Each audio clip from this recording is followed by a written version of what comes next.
with Senator Lee and Senator Grassley and Senator Booker.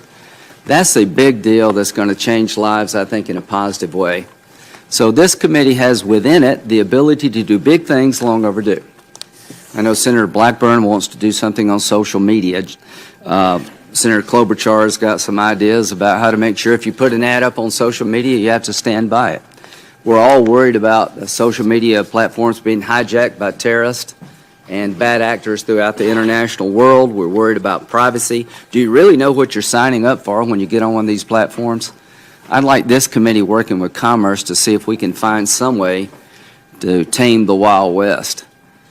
Intellectual property, Senator Tillis and Senator Coons have some ideas that I look forward to hearing about.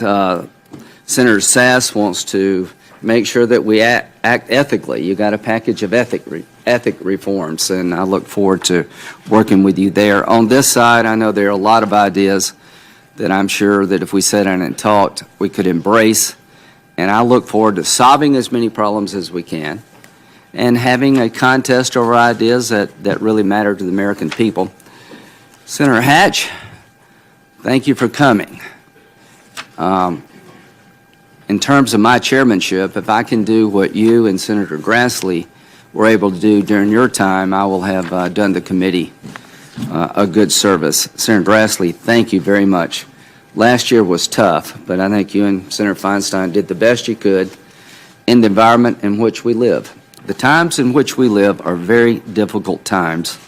I don't see them getting better overnight, but I do see them getting better if we all want them to. So about me, I want us to do better, and I'll be as measured as possible. The immigration Lindsay will show up, but the other guy's there too, and I don't like him any more than you do. So the bottom line is we're starting off with something that would be good for the country.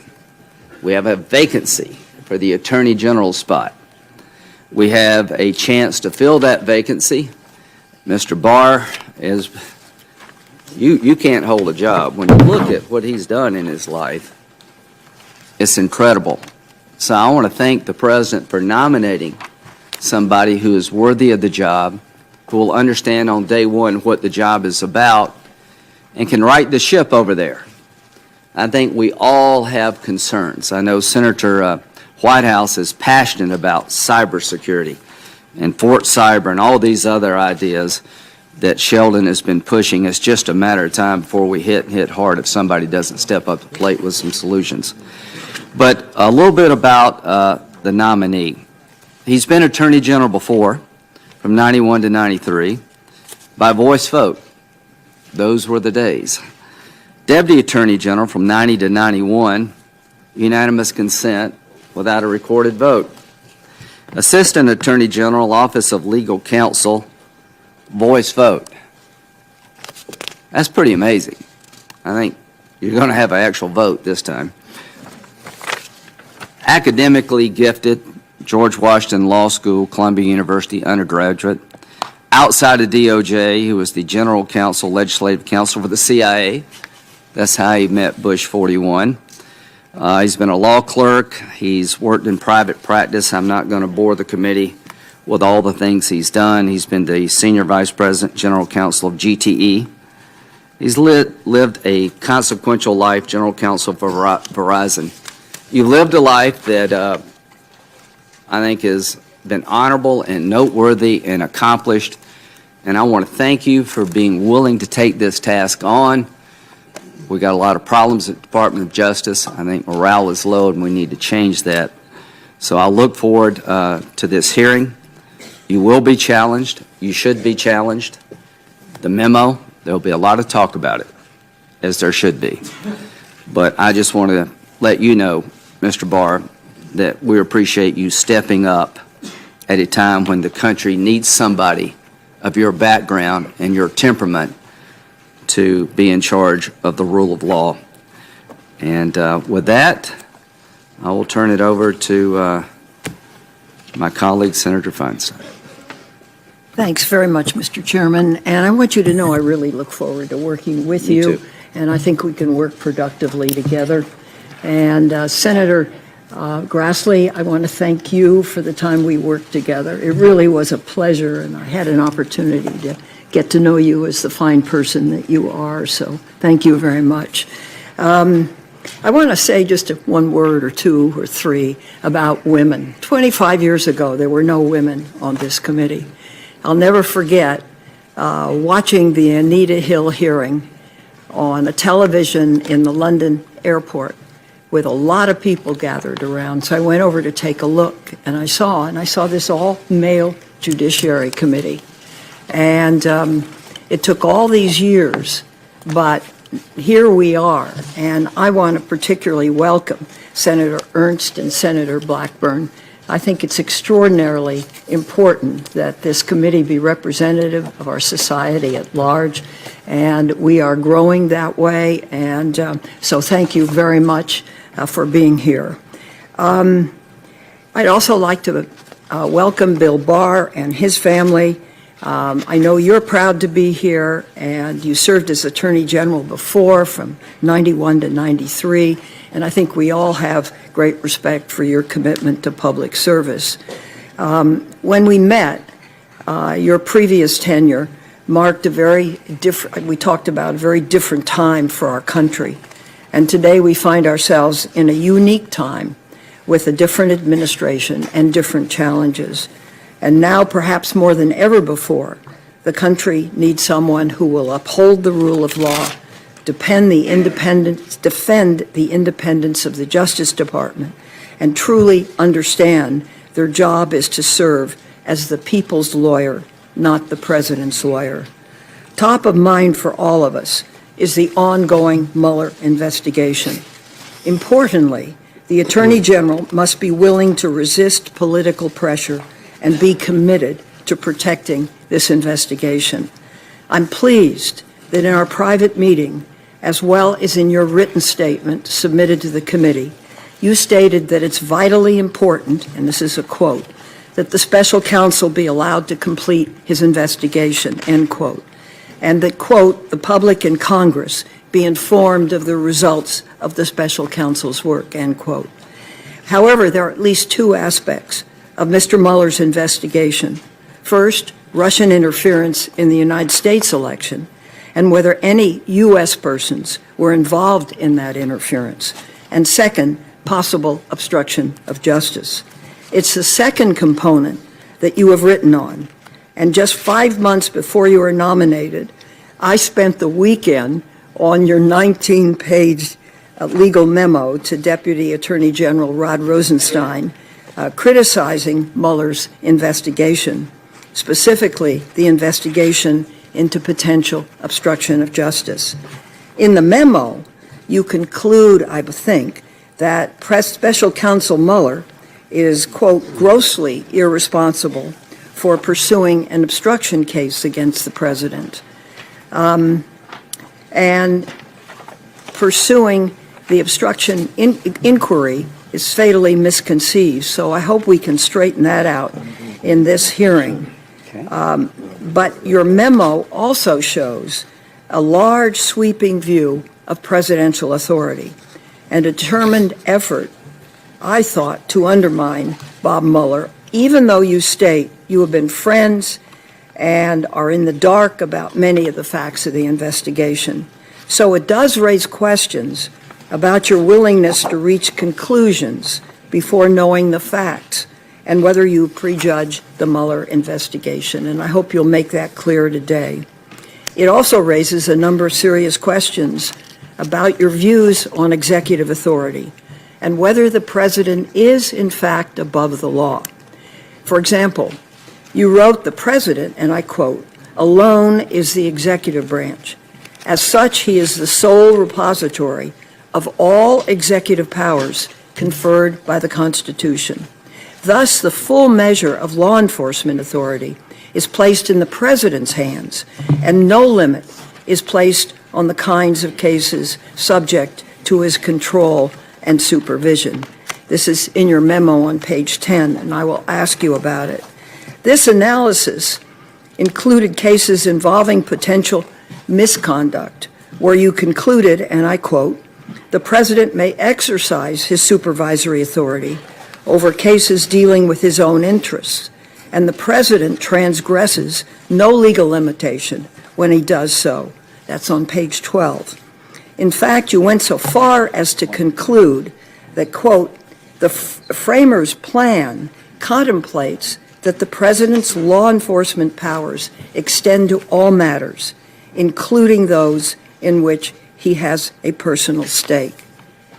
You also wrote the Constitution itself places no limit on the President's authority to act on matters which concern him or his own conduct, page 10. Later, you conceded that certain supervisory actions, such as the firing of Director Comey, may be unlawful obstruction. However, this too is qualified. You argue that in such a case, obstruction of justice occurs only if first a prosecutor proves that the President or his aides colluded with Russia. Specifically, you conclude, and I quote, the issue of obstruction only becomes ripe after the alleged collusion by the President or his campaign is established first, end quote. So that's some of the things I hope to ask you about. And in conclusion, let me just say that some of your past statements on the role of Attorney General and presidential power are concerning. For instance, you've said in the past that the Attorney General is the President's lawyer.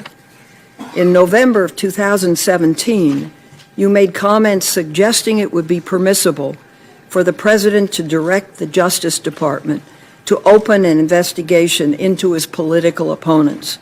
And this is notable in light of President Trump's repeated calls for the investigation of Hillary Clinton and others who disagree with him. I believe it's important that the next Attorney General be able to strongly resist pressure, whether from the administration or Congress, to conduct investigations for political purposes. He must have the integrity, the strength, and the fortitude to tell the President no, regardless of the consequences. In short, he must be willing to defend the independence of the Justice Department. So my questions will be, do you have that strength and commitment to be independent of the White House pressures you will undoubtedly face? Will you protect the integrity of the Justice Department above all else? Thank you very much, Mr. Chairman. Thank you, Senator Feinstein. Well, Senator Hatch, welcome back. We truly miss you. You were a great chairman and an incredible member of this body, and you're very welcome to share your thoughts about Mr. Barr with this committee. Well, thank you so much, Mr. Chairman, Ranking Member Feinstein as well, and members of the committee. It is my distinct pleasure to be here today to introduce William Barr, the President's nominee to be Attorney General of the United States. I have known and worked with Bill closely over the years, and I'm glad to call him a friend. Bill has had a distinguished career in public service and in the private sector. He started his career at the Central Intelligence Agency. While there, he went to law school part-time at George Washington University. Following graduation, he was selected for a prestigious clerkship with a federal judge on the D.C. Circuit before heading to private practice. Later, he served in the Reagan White House in the Office of Policy Development. Following another stint in private practice, Bill began his distinguished career at the Department of Justice under President George H.W. Bush. Bill served as the Assistant Attorney General for the Office of Legal Counsel, then as Deputy Attorney General, and finally as Attorney General of the United States. As Attorney General, Bill oversaw a number of sensitive criminal investigations, including the investigation into the Pan Am Flight 103 bombing. He prioritized fighting violent crime and became known as the Law and Order Attorney General. Throughout his time at the Justice Department, Bill earned a reputation as a fierce advocate for the rule of law, as a principled and independent decision maker, and is a lawyer's lawyer. He has shown his commitment to the Constitution time and time again while serving our country. That is why he has been confirmed by the Senate unanimously 3 times. After completing his service at the DOJ, Bill returned to the private sector working at law firms and as counsel for some of America's largest companies. I could go on at length describing Bill's distinguished career. There is no question, none whatsoever, that Bill is well qualified to serve as Attorney General. He has held this position before and won high praise during his tenure for his fairness, his tenacity, and his work ethic. So instead of droning on about Bill's resume, I want to tell you about what Bill identifies as the most important achievement of his private service as Attorney General. At least I believe this is what he believes. I believe his answer tells you much about how he will approach the job and who he is. When asked what his most important accomplishment was as Attorney General, Bill does not point to one of his many policy successes. He doesn't talk about his role in setting antitrust merger guidelines. He doesn't say it was his role leading the DOJ's response to the savings and loans crisis. No, for him, it was something more. It was something more tangible. It was Talladega. 3 days after Bill was named acting Attorney General by President Bush, 121 prisoners noted and seized control of the Talladega Federal Correctional Institution in Alabama. This was a very serious matter, and they took 10 hostages. Planning at the DOJ began immediately for how best to resolve the situation and secure the safe release of the hostages. In such a situation, some would have sought political cover. Not Bill. He was in charge. He knew the response was his decision to make, his responsibility. He maintained his focus on the safety of the men and women held hostage by the prisoners. The standoff lasted 10 days. Then, on Bill's order, FBI agents stormed the prison. 3 minutes later, it was over. The hostages were safe. The mission was well planned and executed. That federal agents did not even have to fire a single shot. Bill's decision-making and judgment helped save lives. When President Bush nominated Bill to be Attorney General in 1991, I noted why he had been selected. He was not a member of President Bush's political or personal inner circle. He was not a part of the president's brain trust. He was not a politician or former politician who brought political clout to the position from prior elections or prior elected office. Bill Barr was a lawyer's lawyer. Talent, merit, and performance. Those were the reasons President Bush selected him to be the Attorney General at that time. That statement holds true today. Bill Barr, in my opinion, is an outstanding choice for Attorney General. His vast experience, renowned judgment, and reputation as an ardent defender of the rule of law make him a nominee that the American people, the President, and the Senate should all be proud of.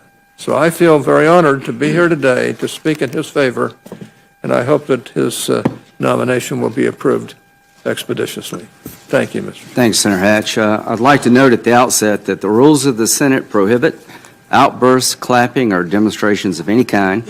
This includes blocking the view of people around you. Please be mindful of these rules as we conduct this hearing. I'll ask the Capitol Police to remove anyone who violates the rules of this committee. Thanks, Senator Hatch. Ms. Barr, would you come forward, please? Thank you.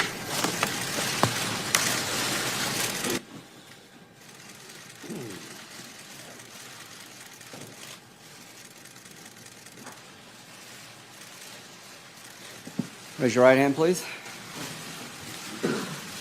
Do you affirm that the testimony you're about to give to this committee will be the truth, the whole truth, and nothing but the truth, so help you God? I do. Floor is yours.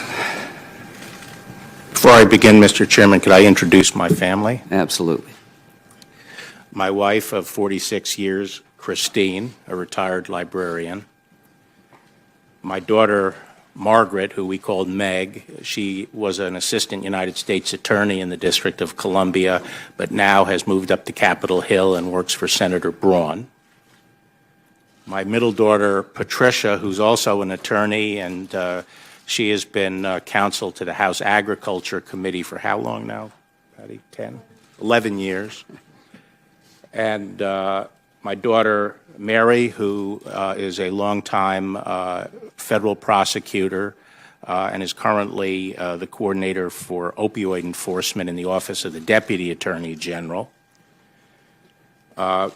Mary's husband, Mike, who is also an attorney at the Department of Justice in the National Security Division, and their son, Mary and Mike's son, Liam, who will someday be in the Department of Justice.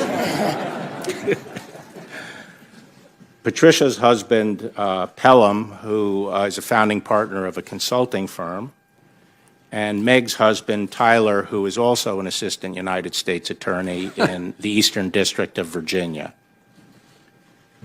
Did I leave anyone out? Think about medical school, Liam. Somebody needs to make money in the family. When Meg was starting at Notre Dame, I told her I wanted a doctor in the family, and I made her take organic chem. Needless to say, she's now a lawyer. So,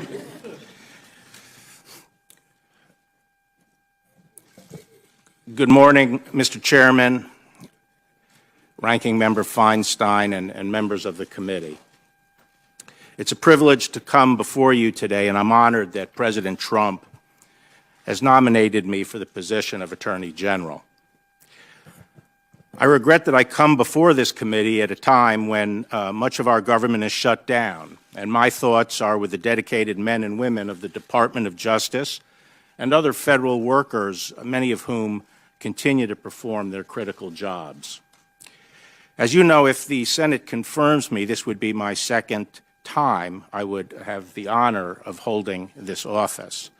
During the 4 years I served under President George H.W. Bush, he nominated me for 3 successive positions in the department: the Assistant Attorney General for the Office of Legal Counsel, the Deputy Attorney General, and finally the Attorney General. And this committee unanimously approved me for each of those offices. 27 years ago at my confirmation hearing, I explained that the Office of Attorney General is not like any other cabinet post.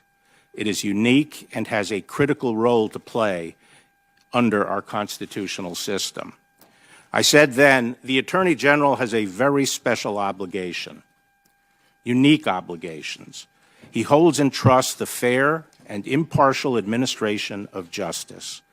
It is the Attorney General's responsibility to enforce the law even-handedly and with integrity. The Attorney General must ensure that the administration of justice, the enforcement of the law, is above and away from politics. Nothing could be more destructive of our system of government, of the rule of law, or the Department of Justice as an institution than any toleration of political interference with the enforcement of the law. I believe this as strongly today as I did 27 years ago, indeed more strongly. We live in a time when the country is deeply divided. In the current environment, the American people have to know that there are places in the government where the rule of law, not politics, holds sway, and where they will be treated fairly based solely on the facts and the even-handed application of the law. The Department of Justice must be that place. I did not pursue this position, and when my name was first raised, I was reluctant to be considered and indeed proposed a number of alternative candidates. I'm 68 years old, partially retired and nearing the end of a long legal career. My wife and I were looking forward to a peaceful and cherished time with our daughters and grandchildren. And I've had this job before.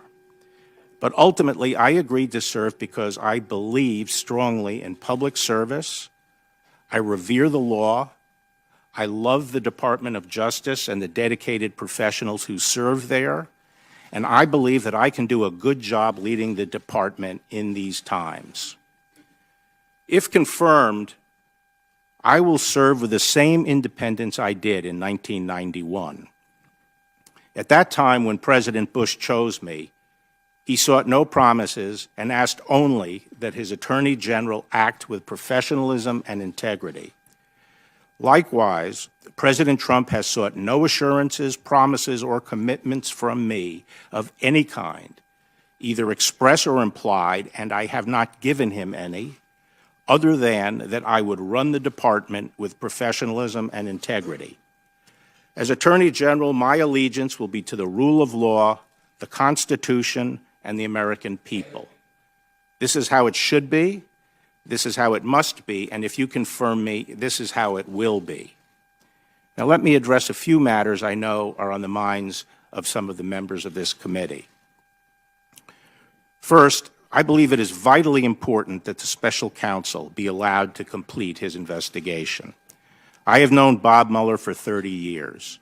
We worked closely together throughout my previous tenure at the Department of Justice. We've been friends since. And I have the utmost respect for Bob and his distinguished record of public service. And when he was named special counsel, I said his selection was good news, and that knowing him, I had confidence he would handle the matter properly. And I still have that confidence today. Given his public actions to date, I expect that the special counsel is well along in his investigation. At the same time, the President has been steadfast that he was not involved in any collusion with Russian attempts to interfere in the election. I believe it is in the best interest of everyone, the President, Congress, and the American people, that this matter be resolved by allowing the special counsel to complete his work. The country needs a credible resolution to these issues, and if confirmed, I will not permit partisan politics, personal interests, or any other improper consideration to interfere with this or any other investigation. I will follow the special counsel regulations scrupulously and in good faith, and on my watch, Bob will be allowed to finish his work. Second, I also believe it is very important that the public and Congress be informed of the results of the special counsel's work. My goal will be to provide as much transparency as I can consistent with the law. I can assure you that where judgments are to be made, I will make those judgments based solely on the law, and I will not let personal, political, or other improper interests influence my decision. Third, I would like to briefly address the memorandum that I wrote last June. I wrote the memo as a former Attorney General who has often weighed in on legal issues of public importance, and I distributed it broadly so that other lawyers would have the benefit of my views. My memo was narrow, explaining my thinking on a specific obstruction of justice theory under a single statute that I thought, based on media reports, the special counsel might be considering. The memo did not address or in any other way question the special counsel's core investigation into Russian efforts to interfere in the election, nor did it address other potential obstruction of justice theories or argue that some have wrongly suggested that a president can never obstruct justice. I wrote it myself on my own initiative without any assistance and based solely on public information. I would like to comment very briefly on my priorities if confirmed as Attorney General. First, we must continue the progress we've made on violent crime, while at the same time recognizing the changes that have occurred since I last served as Attorney General. The recently passed First Step Act, which I intend to diligently implement if confirmed, recognizes the progress we have made over the past 3 decades in fighting violent crime. As Attorney General, I will ensure that we will continue our efforts to combat violent crime. In the past, I was focused on predatory violence, but today I am also concerned about another kind of violence. We can only survive and thrive as a nation if we are mutually tolerant of each other's differences, whether they be differences based on race, ethnicity, religion, sexual orientation, or political thinking. And yet we see some people violently attacking others simply because of their differences. We must have zero tolerance for such crimes, and I will make this a priority as Attorney General if confirmed. Next, the Department will continue to prioritize enforcing and improving our immigration laws. As a nation, we have the most liberal and expansive immigration laws in the world.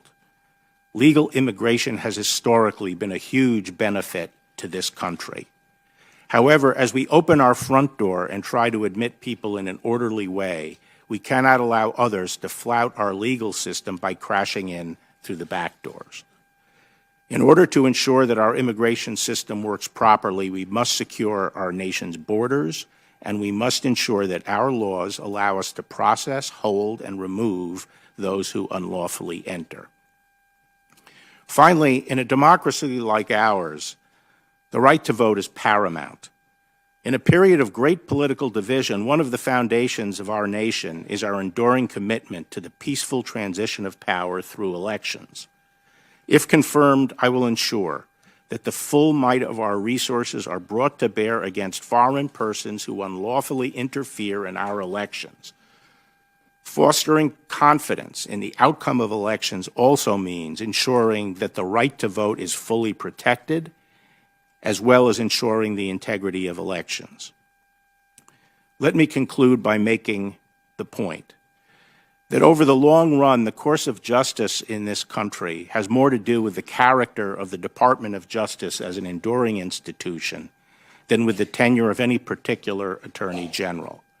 Above all else, if confirmed, I will work diligently to protect the professionalism and integrity of the department as an institution, and I will strive to leave it and the nation a stronger and better place. Thank you very much for your time today, and I look forward to answering your questions. Thank you, Mr. Barr. We'll try to break around 11:30, I think, to get a quick bite and break up the day for you. But one thing I want to tell you is that I support the idea that politicians, no matter what party, should not interfere with criminal investigations. That makes eminent sense to me. Once you go down that road, then the rule of law collapses. But there's another side to this equation, if I may say a two-way street. What about those in charge of enforcing the law? What about those with the power to bring charges against American citizens, including people up here? I remember Senator Stevens' case in Alaska. So we should always be on guard about the politician interfering in an investigation, but we should also have oversight of how the department works and those with this tremendous power use that power. Are you familiar with the January 11th New York Times article about FBI open inquiry into whether Trump was secretly working on behalf of Russians? Yes, Mr. Chairman. Would you promise me and this committee to look into this and tell us whether or not, in the appropriate way, a counterintelligence investigation was opened up by somebody at the FBI/Department of Justice against President Trump? Yes, Mr. Chairman, I think there are a number of investigations, as I understand it, going on in the department. Have you ever heard of such a thing in all the time you've been associated with the Department of Justice? I have never heard of that. Are there rules about how you can do counterintelligence investigations? I believe there are, Mr. Chairman. So if you want to open up one against the president, are there any checks and balances?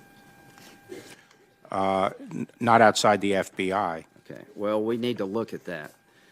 In terms of people who are actually enforcing the law, don't we want to make sure they don't have an agenda?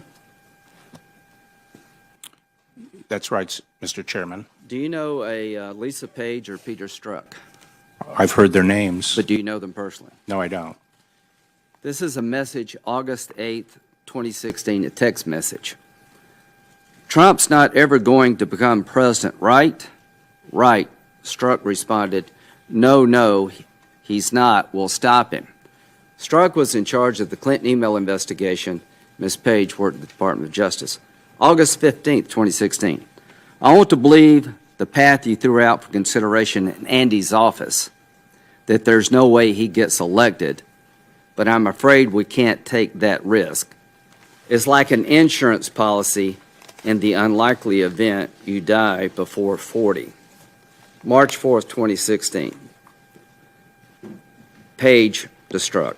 God, Trump is a loathsome human being. October the 20th, 2016. Trump is an effing idiot, is unable to provide a coherent answer. To all those who enforce the law, you can have any opinion of us that you like, but you're supposed to do your job without an agenda. Do you promise me as Attorney General, if you get this job, to look in to see what happened in 2016? Yes, Mr. Chairman. How do these statements sit with you? I was shocked when I saw them. Okay, please get to the bottom of it. I promise you we will protect the investigation, but we're relying upon you to clean this place up. FISA warrants. Are you familiar with a FISA warrant? Yes, Mr. Chairman. Okay. During the process of obtaining a warrant, is there a certification made by the Department of Justice to the court that the information being provided is reliable? Yes, sir. Are you familiar with Bruce Orr?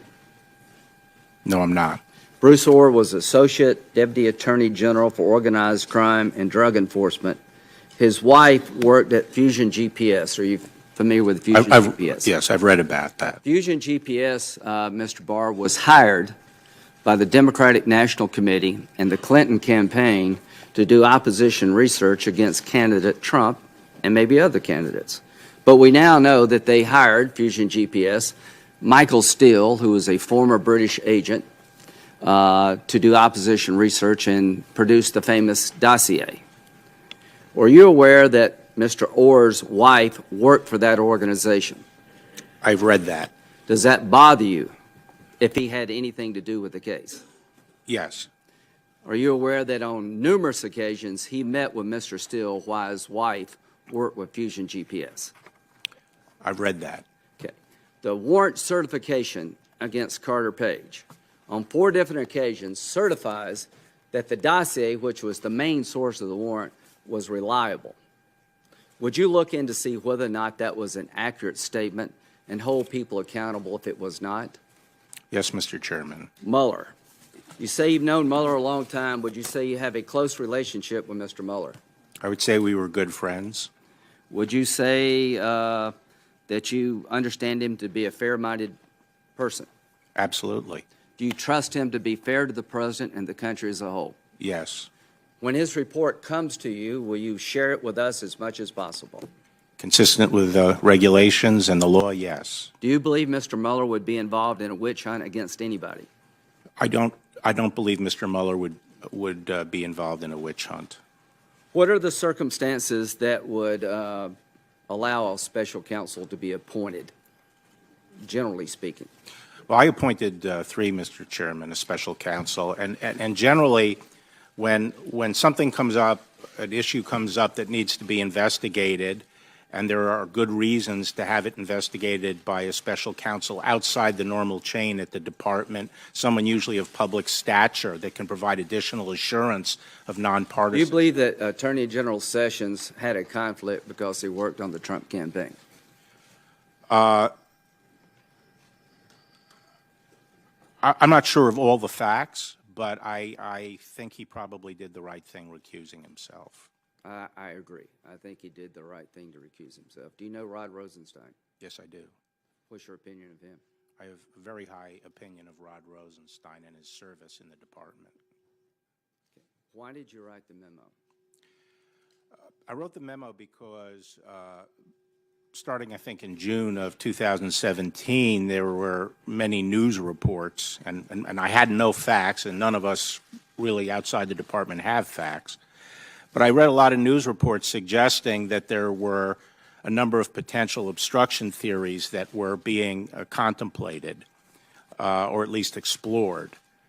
One theory in particular that appeared to be under consideration under a specific statute concerned me because I thought it would involve stretching the statute beyond what was intended, and it would do it in a way that would have serious adverse consequences for all agencies that are involved in the administration of justice, especially the Department of Justice. And I thought it would have a chilling effect going forward over time.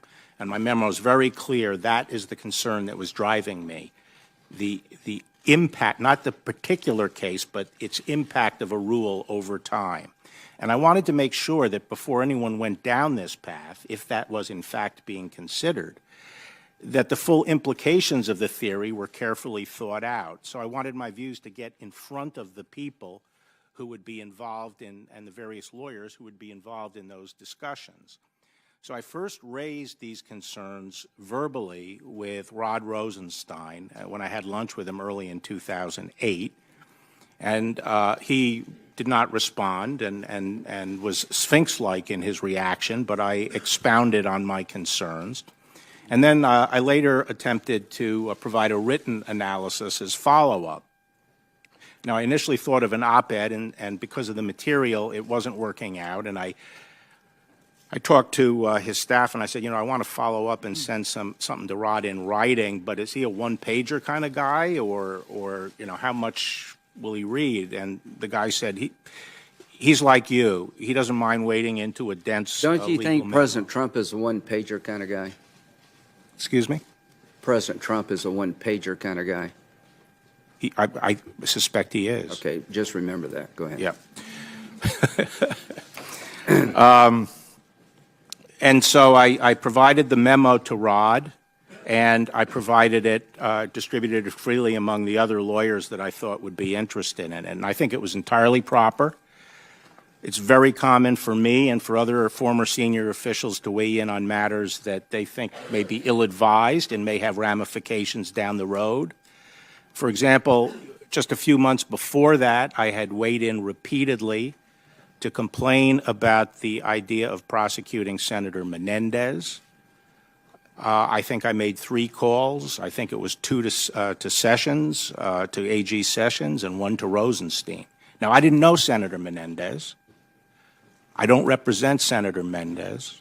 No one was paying me to do it. And in fact, I don't support Senator Menendez politically. But I carefully watched this case. My friend Abby Lowell was his defense counsel, and it was very much like a line of cases that I had been concerned about when I was AG. And so I was watching it, and I thought the prosecution was based on a fallacious theory that would have bad long-term consequences. And so I freely weighed in at the department. And I did so because I care about the rule of law. And I want to say one final thing on the rule of law because it picks up on something you said, Mr. Chairman. What is the rule of law? We all use that term. In the area of enforcement, I think the rule of law is that when you apply a rule to A, it has to be the same rule and approach you apply to B, C, D, and E, and so forth. And that seems to me to suggest 2 corollaries for an attorney general. The first, that's why we don't like political interference. Political interference means that the rule being applied to A isn't the rule you're applying to A. It's special treatment because someone's in there exerting political influence. The corollary to that, and this is what you're driving at, Mr. Chairman, is that when you apply a rule, when a prosecutor is applying a rule to A, you've got to be careful that it's not torqued, especially for that case, in a way that couldn't be applied down the road, or if it is applied, will create problems down the road. And I think the Attorney General's job is both. It is both to protect against interference, but it's also to provide oversight to make sure that in each individual case, the same rule that would be applied broadly is being applied to the individual. Thank you, Mr. Chairman. 6 quick yes or no questions. Will you commit to no interference with the scope of the special counsel's investigation? I I will, the scope of the special counsel's investigation By not limiting. is set by his charter and by the regulations, and I will ensure that those are maintained. Will you commit to providing Mr. Mueller with the resources, funds, and time needed to complete his investigation? Yes. Will you commit to ensuring that Special Counsel Mueller is not terminated without good cause, consistent with department regulations? Absolutely. If Special Counsel Mueller makes any request, for instance, about the scope of his investigation or resources for his investigation, will you commit to notifying Congress if you deny that request? I think the regulations require notification of Congress if there's a disagreement. Thank you. And I have two questions from the chairman of the House Judiciary Committee. Will you commit to making any report Mueller produces at the conclusion of his investigation available to Congress and to the public? As I said in my statement, I am going to make as much information available as I can, consistent with the rules and regulations that are part of the special counsel regulations. Will you commit to making any report on the obstruction of justice public? That's the same answer. Thank Yes. you. In your June 2018 memo about obstruction of justice to the Mueller investigation, you repeatedly referred to Mueller's, quote, sweeping and all-encompassing interpretation of Section 1512, which is a statute on obstruction. How do you know what Mueller's interpretation of 1512 is? Well, as I said, I was speculating. I freely said at the beginning, I was writing in the dark, and we're all in the dark. Every lawyer, every talking head, everyone who thinks about or talks about it doesn't have the facts. So I spent my Saturday reading that memorandum. Yeah. So are you saying this is all your speculation? It's a big memo. Well, it was informed to the extent that I thought that was one of the theories being considered. And I don't know how seriously, whether it was being considered or how seriously it was being considered. But as a shorthand way in the memo of referring to what I was speculating might be the theory, I referred to it as Mueller's theory, rather than go in every time I mention it, say, well, this is speculative. Do you know what Mueller's interpretation of 1512 is? No, I don't know what Mueller's interpretation. But, and just one point, Senator, I think, you said in your opening statement, I said he was grossly irresponsible. I think I said if something happens, it would be grossly irresponsible. I was not calling Mueller grossly irresponsible. I understand. Thank you. Okay. I appreciate that. Has anyone given you non-public information about Mueller's investigation? I don't recall getting any confidential information about the investigation. Your 2018 in it, you stated, and I quote, "The framers' plan contemplates that the president's law enforcement powers extend to all matters, including those in which he had a personal stake," end quote. Please explain what you base this conclusion on. Yes. Here's the Department of Justice right here. And within the Department of Justice, enforcement decisions are being made. The president's over here. And I think of it as there are two categories of potential communications. One would be on a case that the president wants to communicate about that he has no personal interest in, no political interest in. Let's say the president's concerned about Chinese stealing trade secrets and say, I want you to go after this company that's being, that may be stealing trade secrets. That's perfectly appropriate for him to do, to communicate that. But whether it's bona fide or not, the Department of Justice's obligation and the Attorney General's obligation is not to take any action unless we, the Department of Justice and the Attorney General, reach their own independent conclusion that it is justified under the law, and regardless of the instruction. And that's my quote that everyone is saying, I'm sicking the, it's okay for the president to direct things. All I said was, it's not per se improper for the president to call on the department for doing something, especially if he has no personal or political interest in it. The other category of cases, and let's pick an easy bad example, would be if a member of the president's family or a business associate or something was under investigation and he tries to intervene. He's the chief law enforcement officer, and you could say, well, he has the power, but that would be a breach of his obligation under the Constitution to faithfully execute the laws. So, in my opinion, if a president attempts to intervene in a matter that he has a stake in to protect himself, that should first be looked at as a breach of his constitutional duties. Whether it also violates a statute, depending on what statute comes into play and what all the facts are. Including the emollients clause of the Constitution. Well, I think there's a dispute as to what the emoluments clause relates to. I have not personally researched the emoluments clause.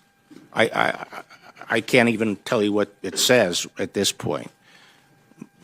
Off the top of my head, I would have said, well, emoluments are essentially a stipend attached to some office, but I don't know if that's correct or not. But I'm sure I think it's being litigated right now.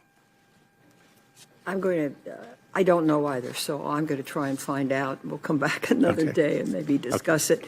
Your memo stated a fatal flaw in Mueller's interpretation of 1512C2 is that while defining obstruction solely as acting corruptly, Mueller offers no definition of what corruptly means. My understanding is that there's nothing in the public record that sheds light on his definition of obstruction. Do you know what his definition is? I don't know what his definition is. I read a book where people were asking whether someone was, I don't know if it was accurate, but whether the president was acting with corrupt intent. And what I say in my memo is actually people don't understand what the word corruptly means in that statute. It's an adverb, and it's not meant to mean with the state of mind. It's actually meant the way in which the influence or obstruction is committed. That's its adverbial function in the statute. And what it means is, using it in the 19th century sense, it meant to influence it in a way that changes something that's good and fit to something that's bad and unfit, namely the corruption of evidence or the corruption of a decision maker. That's what the word corruptly means, because once you dissociate it from that, it really means very hard to discern what it means. It means bad. What does bad mean? Let me go on because my time is so limited. You argue that and I quote, the Constitution's plenary grant of those powers to the president also extends to the unitary character of the executive branch itself. Specifically, you argue, and this is a quote, while Mueller's immediate target is the president's exercise of his discretionary powers, his obstruction theory reaches all exercises of prosecutorial discretion by the president's subordinates, from the attorney general down to the most junior line prosecutor, end quote. So if the president orders the attorney general to halt a criminal investigation for personal reasons, would that be prohibited under your theory? Prohibited by what? By the Constitution. The Constitution. I think it would be a breach of the president's duties to faithfully execute the law. It would be an abuse of power. Whether it would violate a statute depends on all the facts and what statute someone would cite me to. But I certainly think it would be an abuse of his power. And let me just say that the position... Would that be the same thing if an attorney general fired U.S. attorneys for political reasons? No, because U.S. attorneys are political appointments. According to news reports, President Trump interviewed you and asked you to be part of the legal team defending him in the Mueller investigation twice. First in the spring of 2017, when the investigation was just beginning, and again earlier this year. Is that correct? No. I had one conversation with him that related to his private representation, and I can describe that for you. That was in June of 2017. That's the only time I met him before I talked to him about the job of Attorney General, which obviously is not the same as representing him. Have you discussed the Mueller investigation with the president or anyone else in the White House? I discussed the Mueller investigation, but not in any particular substance. I can go through my conversations with you if you want. Well, not at this time, but I may come back to you Okay. and ask you about that. I don't want to take any more time. Thank you, Mr. Chairman. Senator Gress. Before I ask my first question, and I don't want you to respond to this, I just want you to know what my interest is in the transparency of the Mueller report. When we spend I don't know whether it's $25 million or $35 million, the taxpayers, that's billions of dollars, the taxpayers ought to know what their money was spent for. So if you've got some reservations about some part of it not being public, I hope that that's related to traditional things that of the public's business that shouldn't be public, like national security as an example, not being made public. But beyond that, the only way I know for the taxpayers to hold anybody that spends the taxpayers' money responsibly is through transparency, because that brings accountability. My first question, and as you would expect from our conversation in my office, 86, Reagan signed the False Claims Act. I worked hard to get that passed, especially provisions empowering whistleblowers to help government identify fraud. More than a decade ago, you said the key TAM provisions in the False Claims Act were, your words, an abomination and were unconstitutional. You said you, in your words, wanted to attack the law, but the Supreme Court upheld the law's constitutionality.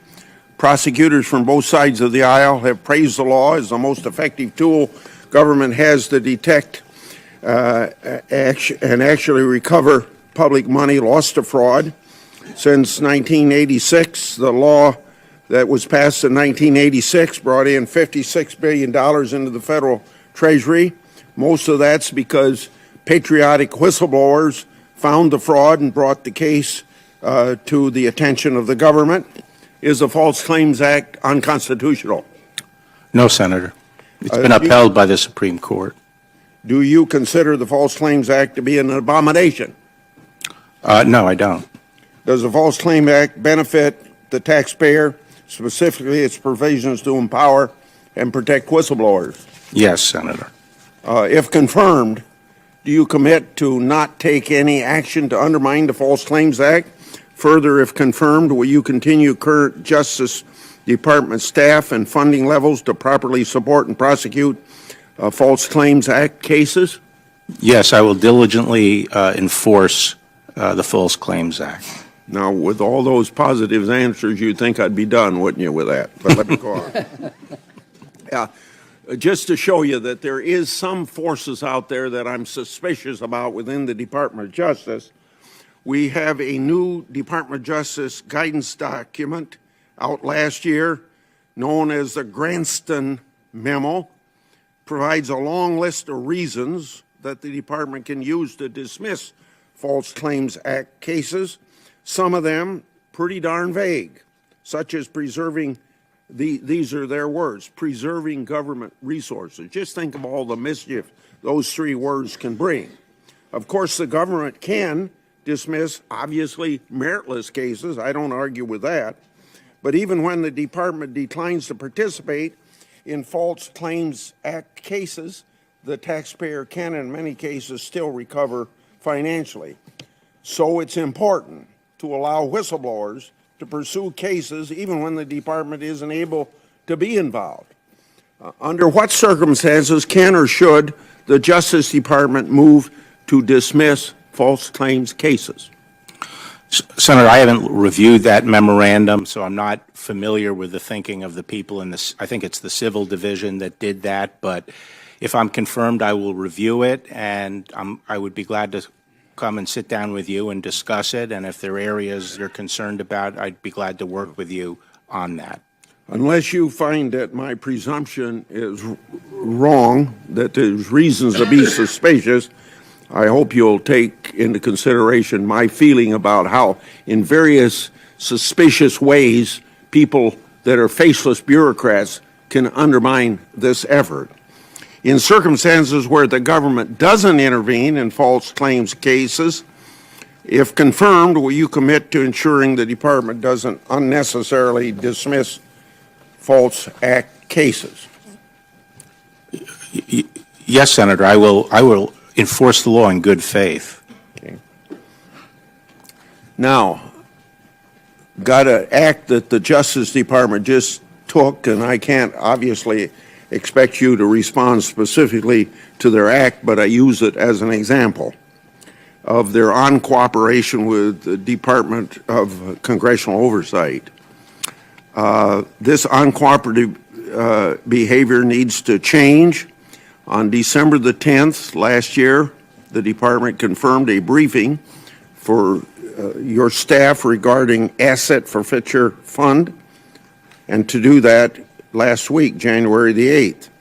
On January the 7th, Department of Justice Office of Legal or Legislative Affairs informed our staff that they will no longer provide the briefing because they consider the matter closed as a result of the change in chairmanship, and because you released a public memo, because I released a public memo on the Marshal Service study or investigation. It's important to gain your commitment on how you would handle this as an example. Let me explain how ridiculous it is to get somebody in this administration saying that they don't have to answer if you aren't chairman of a committee. We went through this in January, the first month this president was in office, when he said, or he put out a memo, we aren't going to answer any oversight except for chairman of committees. So you're going to write off 500 members of Congress not doing oversight. So we told them all about this and the constitutional cases on this. We got them up. They wrote a memo again 2 months later that said that they were going to respond to all this stuff. Now you got people in the bowels of the bureaucracy that are still saying, if you aren't a chairman, you ain't going to get an answer to anything. How ridiculous. It's our constitutional responsibility. So then I laid out, I'll give you an example. I sent the Justice Department a classified letter regarding information acquired from the Justice Department Inspector General report on the Clinton investigation. The department ought to answer for what the Inspector General has found, but I haven't heard a peep, not a peep, on that yet. On December the 10th, the Justice Department, well, I'm repeating here. So the question is, do you understand that if you're confirmed, you have an obligation to ensure the Justice Department, and particularly the FBI is a problem, respond to congressional inquiries and to do it in a timely manner? Absolutely, Senator. You understand that this obligation applies regardless of whether you're a member of Congress or a committee chairman? Yes, Senator. You and Senator Leahy, I think, are the only members of the committee now who were here 27 years ago when I was first confirmed. But I think you will recall that we were able to establish very cooperative and productive relationships with all the members and try to respond to their questions and deal with their concerns and work with them on projects they're interested in. And that will be the same approach that I will bring to the job if you confirm me. Okay. Then let me be specific on my last question on oversight. You remember when you were in my office, I gave you, as I gave Attorney General Sessions, as I gave Holder, a long list of things that the department has not answered. And one of these was an October 17, 2018 letter. And I'd like to have your response to answering that letter and respond to all outstanding and future oversight requests in a timely manner. And then remember, I said all you cabinet people come up here to tell us yes when we ask you if you're going to answer our stuff. I said maybe you better say maybe. So if you want to say maybe now and be really honest, say maybe. Otherwise, I hope you'll answer that October 17th letter once we get you voted into office. Yes, Senator. Throughout your career, you've expressed concern with congressional attempts to enact criminal justice reform and at times advocated for stricter mandatory minimum sentences.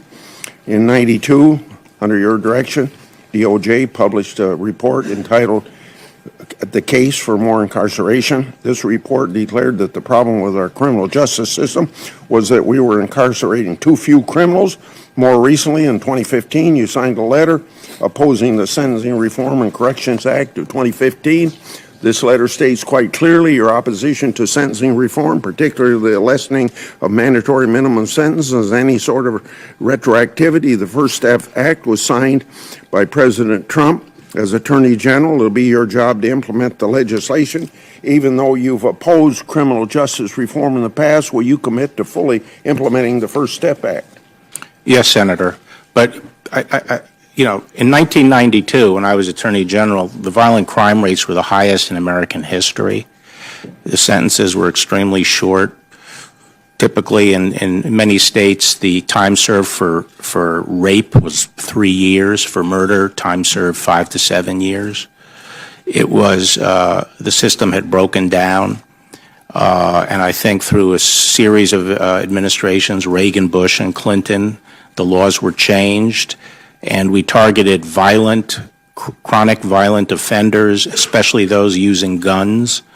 And I think the reason the crime rate is much lower today is because of those policies. So I don't think comparing the policies that were in effect in 1992 to the situation now is really fair.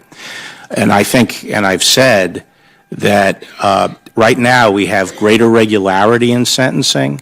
There's broader recognition that chronic violent offenders should be incarcerated for significant periods of time to get them off the streets. And I think the time was right to take stock and make changes to our penal system based on current experience. So I have no problem with the approach of reforming the sentencing structure. And I will faithfully enforce that law. Don't take it personal if I raise my voice to you. I'm not mad at you. If I were you, I'd answer his letters just as sort of a tip that may help you through your job if you get it. I'll take the time away from my second round. I'm very curious about the conversations you had about personal representation being Attorney General. You mentioned it, Senator Feinstein. Can you kind of give us a summary of what you were talking about? Yeah, so in June of 2017, middle of June, Ambassador David Friedman, who's the U.S. ambassador to Israel, who I didn't know. I knew that he was a top-tier lawyer in New York and apparently a friend of the president's. He reached out to me, and we talked one evening, and he said that my understanding was he was interested in finding lawyers that could augment the defense team. And failing that, he wanted to identify Washington lawyers who had broad experience that whose perspective might be useful to the president's. And he asked me a number of questions like, what have you said about the president publicly? Do you have any conflicts and so forth? And I told him that I didn't think I could take this on, that I had just taken on a big corporate client that was very important to me and I expected a lot of work. And I said at my point in life, I really didn't want to take on this burden and that I actually preferred the freedom to not have any representation of an individual, but just say what I thought about anything without having to worry about that. And I said that my wife and I were sort of looking forward to a bit of respite, and I didn't want to stick my head into that meat grinder. He asked me if I would nonetheless just briefly go over the next day to meet with the president. And I said, sure, I'll go and meet with the president. And he brought me over, and was squeezing me in. It looked to me like it was before the morning staff meeting because people were grouping by the door to get in, and I went in. And he was there, the ambassador was there, sat through the meeting. It was a very brief meeting where essentially the president wanted to know, he said, oh, you know Bob Mueller. How well do you know Bob Mueller? And I told him how well I knew Bob Mueller and how, the Barrs and Muellers were good friends and would be good friends when this is all over and so forth.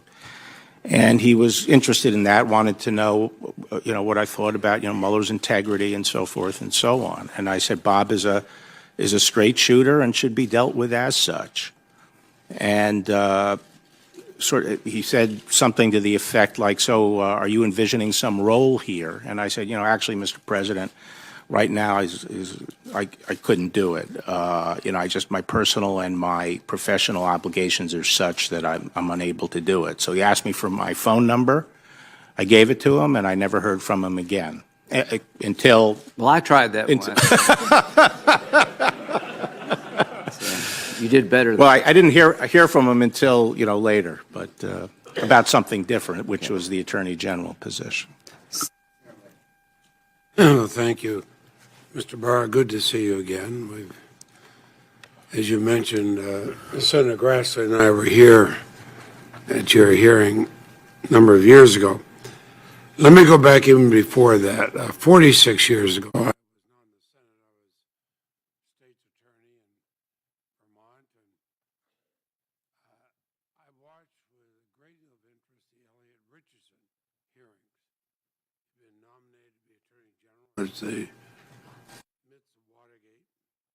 He made several commitments to the committee, including appointing a special prosecutor, and he promised to protect his independence. And I, as one who had total independence as elected prosecutor in Vermont, I thought how important it was to have that same independence at the national level. And Mr. Richardson said it was necessary to create the maximum possible degree of public confidence in the integrity of the process. I've never forgotten that. But I think the integrity of our institutions is just as much at risk today. President Trump has made it clear he views the Justice Department as an extension of his political power. He's called on it to target his opponents. He obsesses over the Russia investigation, which looms over his presidency, may define it. He attacks the special counsel almost daily. He fired both the previous FBI director and attorney general for not handling the investigation as he pleased. That tells me the rule of law can no longer be taken for granted. So if confirmed, the president's going to expect you to do his bidding. I can almost guarantee you he'll cross the line at some point. That's why the commitments you make here today, just like those I watched Elliot Richardson make years ago, matter greatly. So will you commit, if confirmed, to both seeking and following the advice of the department's career ethics officials on whether you must recuse from the special counsel's investigation? I will seek the advice of the career ethics personnel, but under the regulations, I make the decision as the head of the agency as to my own recusal. So I certainly would consult with them, and at the end of the day, I would make a decision in good faith based on the laws and the facts evident at that time. Same thing if you're talking about a conflict of interest? Well, no, some conflicts, as you know, are mandatory. I'm thinking what Attorney General Sessions, and when asked a similar question, he said he'll seek and follow the advice. Seek and follow the advice of the Department of Justice's designated ethics officials. So let me ask you, maybe in a different way. I know you promised to not interfere with the special counsel. Are there any circumstances that would cause you to terminate the investigation or any component of it, or significantly restrict its funding? Under the regulations, Bob Mueller could only be terminated for good cause, and frankly, it's unimaginable to me that Bob would ever do anything that gave rise to good cause. But in theory, if something happened that was good cause, for me, it would actually take more than that. It'd have to be pretty grave, and the public interest would essentially have to compel it, because I believe right now the overarching public interest is to allow him to finish.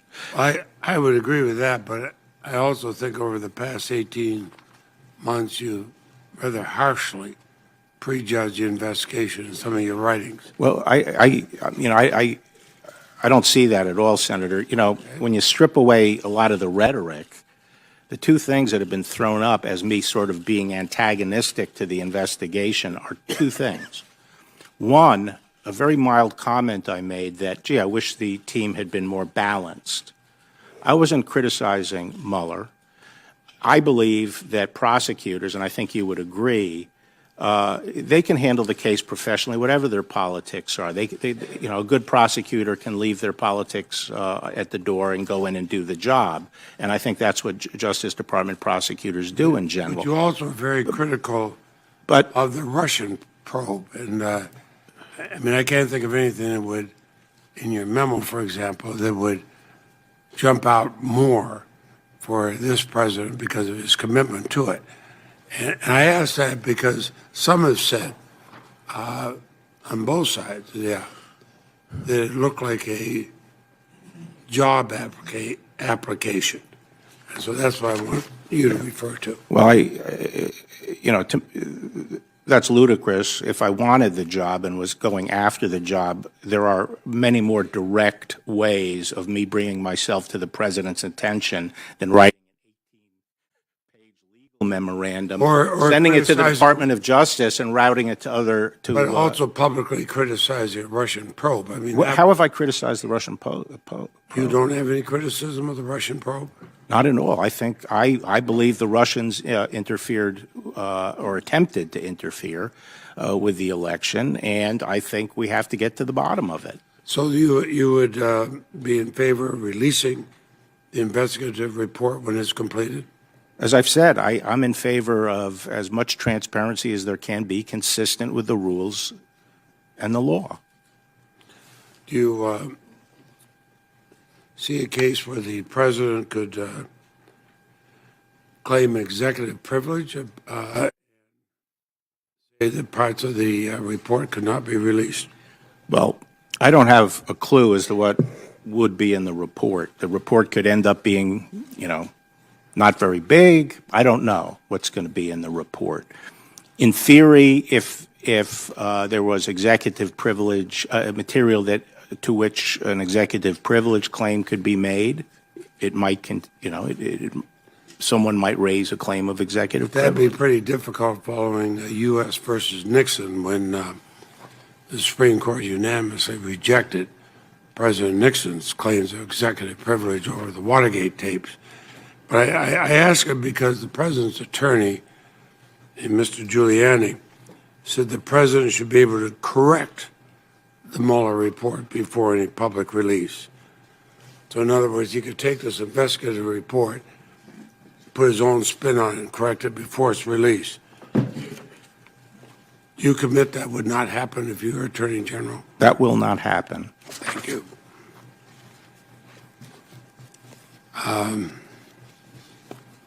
You had, when you're AG, I remember this well because I was here in the Senate at the time, you encouraged President George H.W. Bush to pardon all 6 individuals who were targeted in Iran-Contra. The independent prosecutor investigating the matter labeled that a cover-up. Now, you and I talked about this in my office, and I appreciate you coming by. I found the conversation the two of us had be well worthwhile.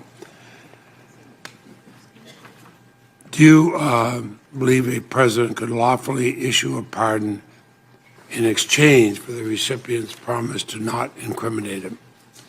No, that would be a crime. Thank you. in 1990, you argued that Congress appropriation power is not an independent source of congressional power to control the allocation of government resources. There are only 3 committees in the Senate to have a vice chairman. Appropriations is one of them. Obviously, as vice chairman, I kind of looked at that. You claim that if a president finds no appropriated funds within a given category, he may use funds from another category, as long as both categories are in his constitutional purview. Now, this says Vice Chairman Appropriations Committee. Don't be surprised, I disagree. Congress's power of the purse, Article 1, Section 9, I believe constitutes one of the most fundamental and foundational checks and balances on the executive branch. So do you believe the president can ignore Congress appropriations allocations, conditions, and restrictions in law? Just ignore them and take the money and transfer it Not as a somewhere? general proposition, but that was A general proposition. I actually thought that was a good law review article. I gave it as a speech, and it was really a thought piece. And what I was really saying was, and I say right up front, that the more I thought about the appropriations power, the more confused I got. And I was just laying out a potential template, which is this. People frequently say, the power to, spend money on this division or this missile system is part of the power of the purse. And what I was actually saying was, actually what the power being exercised there is the substantive power that Congress has to raise armies. And it's not, it doesn't And come we also from the have power of. specific appropriations on agriculture or on defense. For example, could a president just build a wall along our southern border because he wanted to and just take the money, whether appropriate or not? What about eminent domain? What about eminent domain? Well, if you're going to build a wall, you got to take a whole lot of land away from landowners in Texas and elsewhere.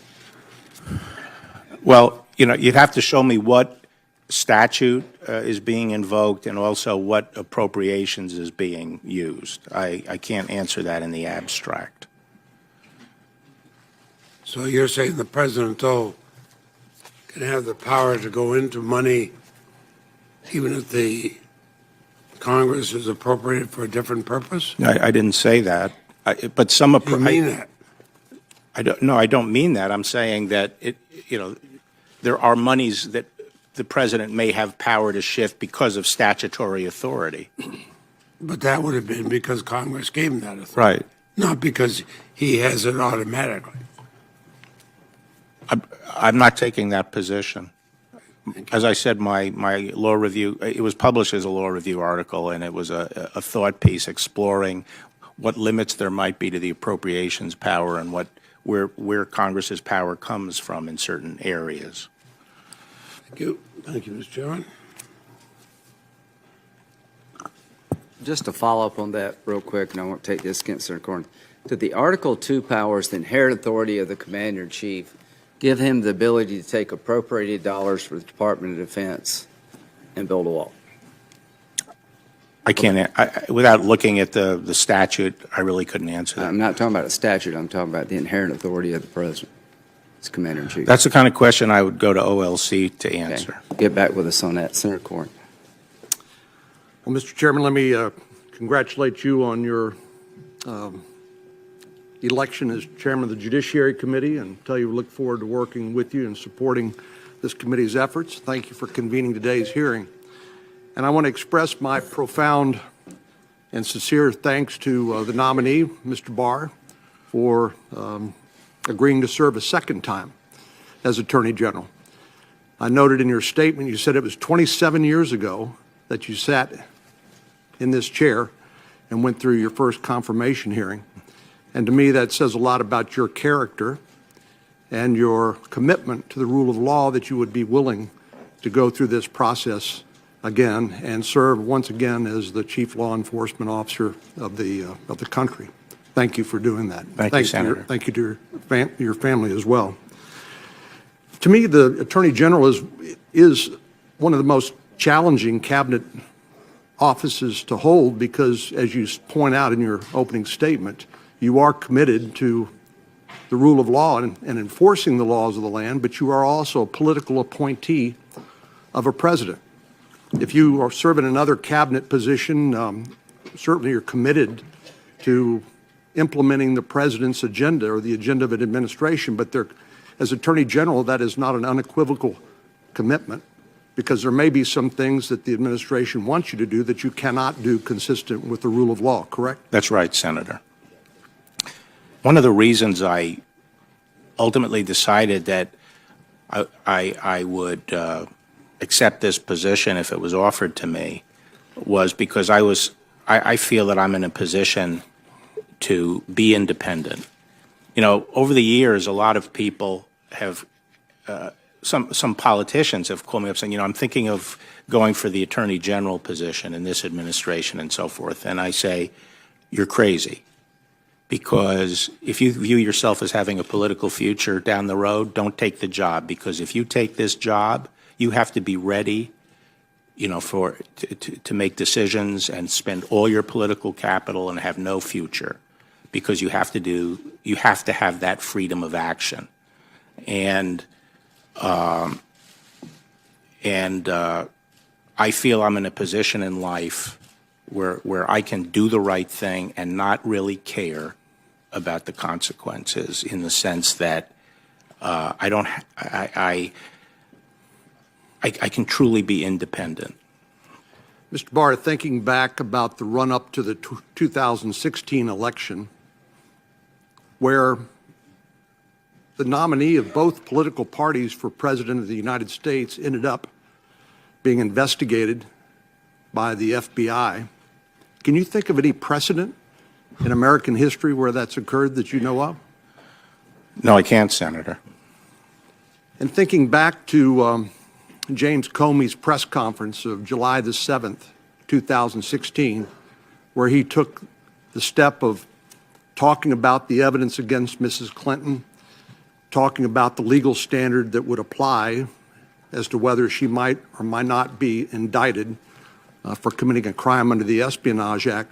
Have you ever seen a situation where an FBI director would usurp the authority of the Department of Justice to make that charging decision and hold a press conference and talk about all of the derogatory information that the investigation had gleaned against a potential defendant, and then say, now we're not going to, no reasonable prosecutor would indict her? Have you ever seen anything like that happen before?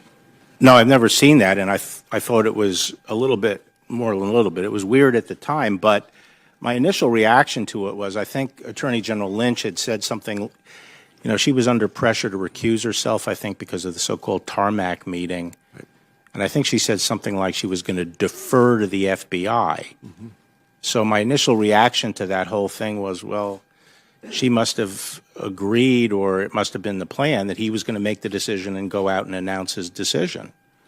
Under the normal rules, if the Attorney General has a conflict of interest, it would go to the deputy. It would go to the deputy, correct, not to the FBI director to make that decision, correct? Right. So that's why I thought it was very strange. But I think later it became clearer, to the extent there's anything clear about it, that I don't think Attorney General Lynch had essentially delegated that authority to the director. And I think Jim Comey is as I've said, is a extremely gifted man who's served the country with distinction in many roles. But I thought that to the extent he actually announced a decision was wrong. And the other thing is, if you're not going to indict someone, then you don't stand up there and unload negative information about the person. That's not the way the Department of Justice does business. I was shocked when Mr. Comey later wrote a letter saying that based on the discovery of Clinton emails on the Wiener laptop, that they were reopening the investigation that he had already announced closed. And then finally, just days before the general election, November the 6th, 2016, said, we didn't find anything on the laptop that would change my conclusions based on the press conference of July the 6th. Did you likewise find that to be an extraordinary, I will use the word bizarre, but certainly unprecedented event? Yeah, the whole sequence was very herky-jerky and bizarre, but at that time, I was a little of a contrarian in that I basically took the position that once he did what he did in July and said the thing was over, and then found out it wasn't over, he had no choice but to correct the record. So I said that he had no choice but to do what he did, but it sort of shows you what happens when you start disregarding the normal procedures and established practice, is that you sort of dig yourself a deeper and deeper hole. Why is it that the Department of Justice rules, which also apply to the FBI, make it clear that our chief law enforcement agencies in this country should not get tangled up in election politics? Are there policies in place that try to insulate the investigations and the decisions of the Department of Justice and FBI from getting involved in elections?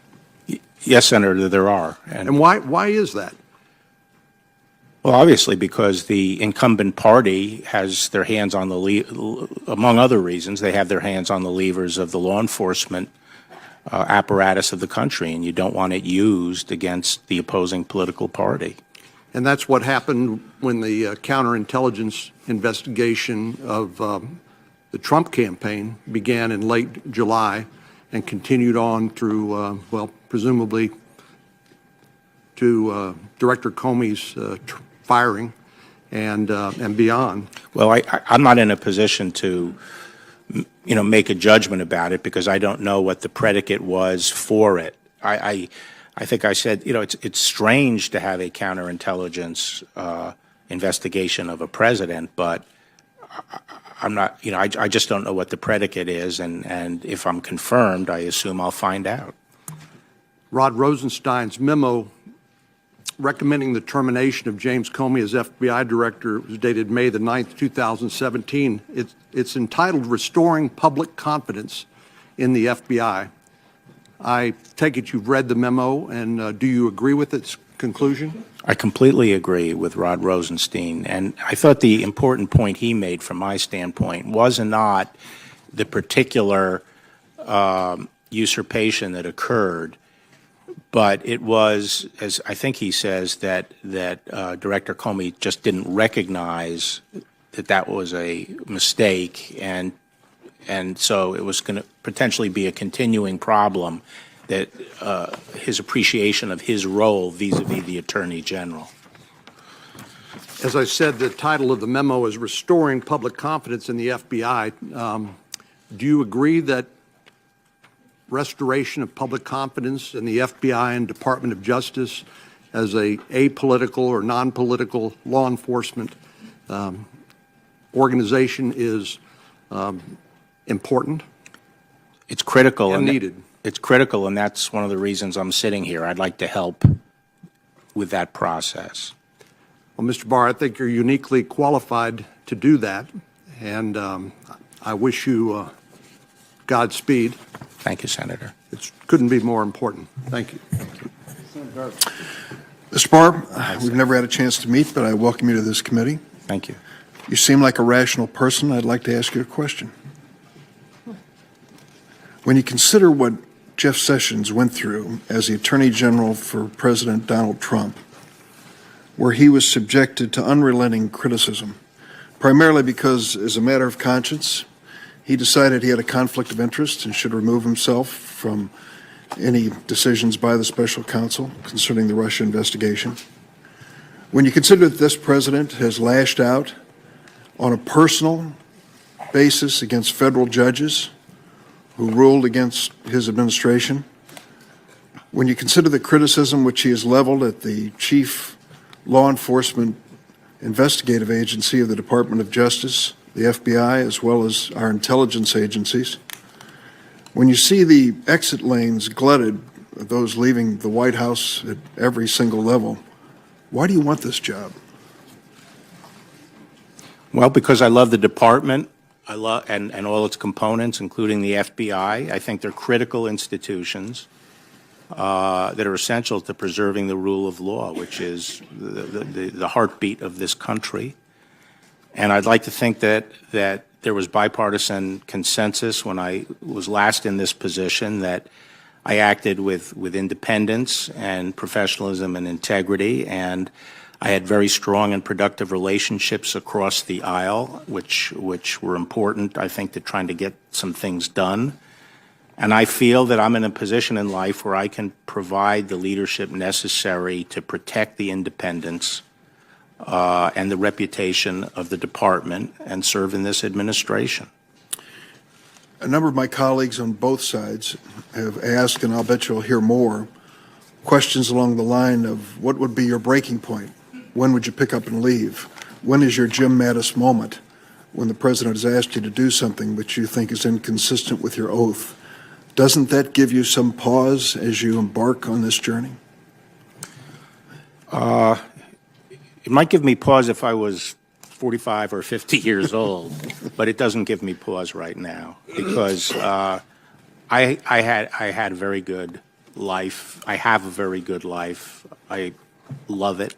But I also want to help in this circumstance, and I am not going to do anything that I think is wrong, and I will not be bullied into doing anything I think is wrong by anybody, whether it be editorial boards or Congress or the president. I'm going to do what I think is right. You have a very nice family behind you. Thank you. I'm glad you introduced. Thank you, Senator. And I don't want to give your grandson any career advice. He's received quite a bit this morning already. But he ought to consider, at least for some balance, being a public defender.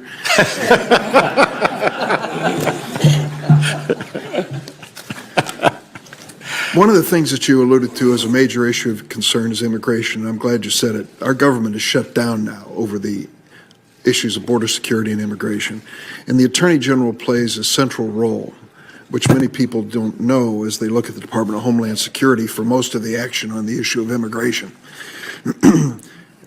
I was surprised at the exit interview by General Kelly when he said, and I'm paraphrasing, that Attorney General Sessions was responsible for the zero tolerance policy that was announced in mid-2018, and that it was because of that policy, that was one of the reasons why he was being asked to leave. That's the first I'd ever heard. Are you familiar with the zero tolerance policy? Generally, Senator, yes. I can tell you that it was an effort to take escorted children, infants, toddlers, and children, and forcibly remove them from their parents at the border. This policy by our government separated up to 2,800 of those children and put them into the system, the same system as unaccompanied children. The results were horrible. I saw them firsthand. And you have alluded in your opening statement to stopping people from crashing through the border, breaking and flouting the laws. Those young children, for the most part, were being brought to this country by their parents to seek asylum. You can present yourself at America's border and seek asylum legally, can you not? Yes, Senator, you can. So separating those children from their parents in an effort, as Attorney General Sessions explained, to get tough with families presenting themselves at the border, was a policy decision on his part. Do you agree with that policy decision? Well, I'm not sure I know all the details, because one of the disadvantages I have is I'm not in the department and don't really have the same backing I did in terms of information that I had last time. But my understanding is that DHS makes the decision as to who they're going to apprehend and hold. Now, you can claim asylum, but that doesn't mean you can waltz into the country No, freely. of course not. Okay, and you have to be processed. And my understanding is a majority of people do not qualify for asylum. But DHS makes a decision who to hold and charge with the crime of illegal entry. And then they refer it to the Department of Justice. And I believe the department's policy, when the department says zero tolerance, they're saying whatever DHS refers to us in the way of illegal entry prosecutions, we'll prosecute. Now, Now what is being done, because I think the administration has changed the policy, is DHS is not referring for prosecution family units that would lead to the separation of children from the family unit. It's true that the president and the administration abandoned the policy after there was a public reaction to the separation of these children. I'm concerned, I want to go back to your University of Virginia Miller Center speech, which is... It's a gem, isn't it? It's a classic, and it goes back many years. But you described your previous tenure as Attorney General, and you said, after being appointed, I quickly developed some initiatives on the immigration issue that would create more border patrols, change immigration rules, streamline processing. It would furthermore put the Bush campaign ahead of the Democrats on the immigration issue, which I saw as extremely important in 1992. I felt that a strong policy on immigration was necessary for the president to carry California, a key state in the election. That's a pretty revealing statement about a political agenda. Yeah, there's nothing wrong with that, because as I've said, the attorney, and I've spoken on this a number of times, there's sort of three roles the Attorney General plays. One is the enforcer of the law, and that the role of the Attorney General is to keep the enforcement process sacrosanct from political influence. The second one is as legal advisor, and that is in the Judiciary Act of 1789, legal advisor to the President and the Cabinet. And there I say the Attorney General's role is to provide, unvarnished, straight from the shoulder legal advice as to what the Attorney General believes is the right answer under the law.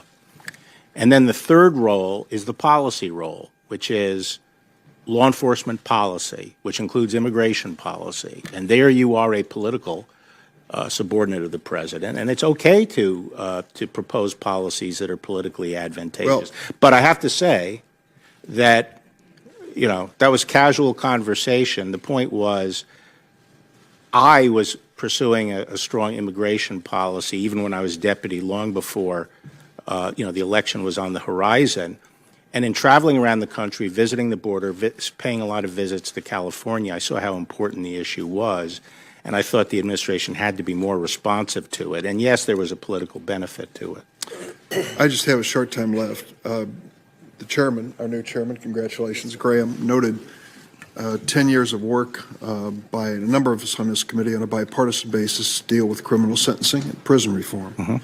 And the First Step Act, signed by the president around Christmas, I think is a significant departure.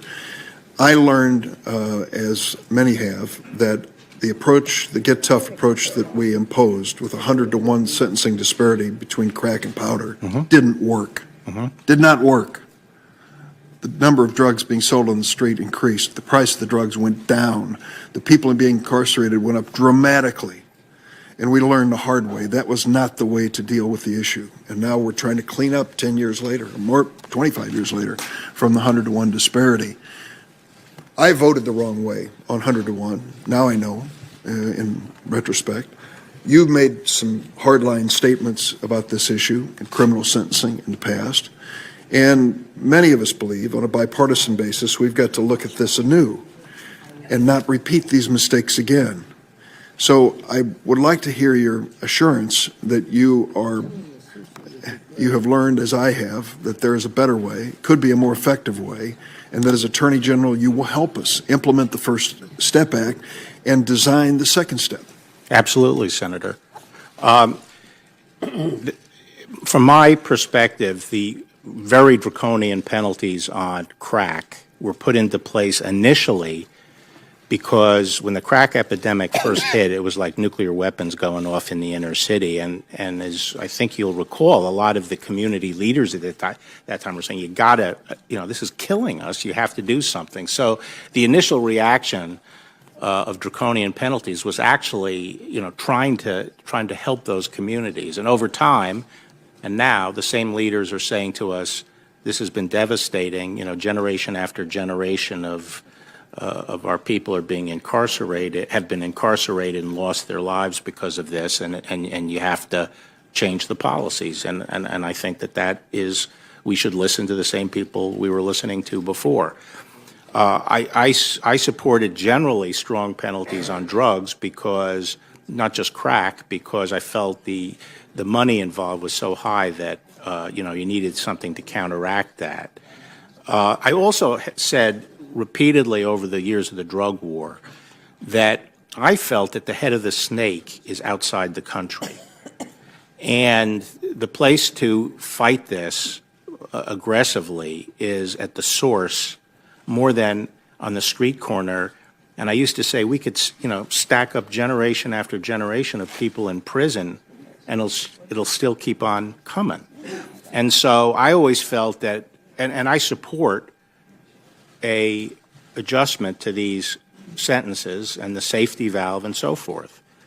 To me, the corollary is we have to really start thinking and using all our national forms of power in the sense of our diplomacy and our economic leverage and so forth to get better results overseas. So, for example, now fentanyl is sort of the new crack. Fentanyl and fentanyl analogs are sort of the new crack, and they're coming in from China. So, Across the Mexican border, correct. at ports of entry, 90%. Mm-hmm. So that's a long-winded answer to your question, which is I understand that things have changed since 1992. I held on a little bit longer to keeping strong sentences maybe than others. Part of that was I wasn't involved in the business anymore. I wasn't at Justice Department looking at reports and studies, learning about different things in the country. I was, arguing with the FCC about telecommunications rules. So, Mr. Barr? yes. That was a great answer, and it was long-winded. Okay. Senator Lee. Mr. Barr, After this, we'll break to 12:15 for lunch and a comfort break. Mr. Barr, thank you very much for your willingness to spend time with us today and your willingness to be considered for this important position yet again. Thank you. Great to have your family here. And I can't help but comment, a lot of people have talked about Liam today, probably more than any of his other friends or classmates, people of his age cohort. People are thinking about what he might do for a living. Unlike some of my colleagues who have suggested medicine, I want to just sort of suggest what I've suggested to my 3 children, which is that I'm not going to push them into any career choice, which in our family means that you can be any kind of lawyer you want. Just keep that in mind with Liam. I'd like to talk to you first about civil asset forfeiture. As you know, civil forfeiture and criminal forfeiture are 2 very different things, 2 very different species of government taking someone's asset. With criminal forfeiture, of course, the government's ability to take something away is predicated upon a conviction of a crime. With civil asset forfeiture, that happens even in the absence of a conviction. There are some serious questions, of course, regarding the legality and constitutionality of civil asset forfeiture. And Justice Thomas, for example, has questioned whether some of these practices are constitutional. I was encouraged to note that in your testimony in 1991, you identified this as an issue. When you testified before this committee, you criticized what you described as the speed trap mentality of forfeiture. Your point was that, quote, agencies should not feel that just because they seize money, they're going to get the money, close quote. Now, since 1991, I've seen our government, our law enforcement agencies actually move more toward this sort of speed trap mentality rather than away from it, as many of us would have preferred. Too often, law enforcement agencies have too strong an incentive to use civil asset forfeiture in a way that lines their own coffers outside of the relevant appropriations process. So let me just ask you the question: Do you think that the speed trap mentality is a problem? And if so, is that something that you'll work to address within the Department of Justice if you're confirmed? Yes, I think constant vigilance is necessary because there are incentives there that should be of concern in administering the law. And I understand that there are some people who are concerned about it, have some horror stories. The people at the Justice Department have been trying to clamp down. I think Attorney General Sessions put out some guidelines that were supposed to address that. I haven't gotten into it myself. I plan to get into it and see exactly, what the horror stories are, where the problems and potential abuses are, and also whether Attorney General Sessions' guidelines are providing sufficient protection. At the same time, I think it is a valuable tool in law enforcement, and the state and local law enforcement officer, our partners. It's very important to them. So I want to make sure we strike the right balance. And once I have a chance to review it, I'd be glad to come up and talk to you about that. Thank you. I appreciate that. I understand that it's a tool that many consider valuable, but a tool that can be considered valuable for some of those same reasons. Something that's considered valuable to the government can, in many instances, jeopardize an individual right that is protected under the Constitution. We've got to be careful of that. When you refer to the partnership that sometimes takes place between state and federal authorities, this is sometimes where we see it abused. In the case of procedure known as equitable sharing, where sometimes state law might prohibit the use of civil asset forfeiture under certain circumstances. And in those circumstances, those state law enforcement agencies might work with federal law enforcement for the specific purpose of evading state law that would otherwise prohibit that. So I hope that's something you'll look into as well. Yes. Let's talk about antitrust for a minute. Along with Senator Klobuchar, I chair the antitrust subcommittee. And as I'm sure you're aware, there are a growing number of people who take the position, who embrace the viewpoint that we should use antitrust law to address a whole host of social and economic harms, to, among other things, to ensure that companies respect the First Amendment, or to prevent large companies from becoming too big, or to shape labor markets, or to conform industries to a particular aesthetic, or achieve some other broadly defined social interest. I'd like to know what your view is on this. Are you a believer in the sort of big is bad mentality, or do you gravitate more toward the idea that our antitrust laws are there to protect consumers and should focus on consumer welfare and prices that consumers face? Yes, I mean, generally that's where I stand, which is the purpose of the antitrust laws, obviously, is to protect competition, and that it is competition that ultimately redounds to consumer benefits. At the same time, I'm sort of interested in stepping back and reassessing or learning more about how the antitrust division has been functioning and what their priorities are. I don't think big is necessarily bad, but I think a lot of people wonder how such huge behemoths that now exist in Silicon Valley have taken shape under the nose of the antitrust enforcers. And you can win that place in the marketplace without violating the antitrust laws. But I want to find out more about that dynamic. Right. Yeah, and in some circumstances, a company that becomes too big ends up behaving in a way and exerting market dominance in a way that impairs consumer welfare anti-competitively. In other circumstances, consolidation can bring about lower prices and increased competition. I assume you wouldn't disagree with either of those statements. No, Senator. As you know, and as several of my colleagues have mentioned, President Trump signed into law the First Step Act about a month ago. This is legislation that I applaud and legislation that I've been working on in one way or another for 8 years, and was pleased to team up with Senator Grassley, Senator Durbin, Senator Booker, and others to work on that over the course of many years.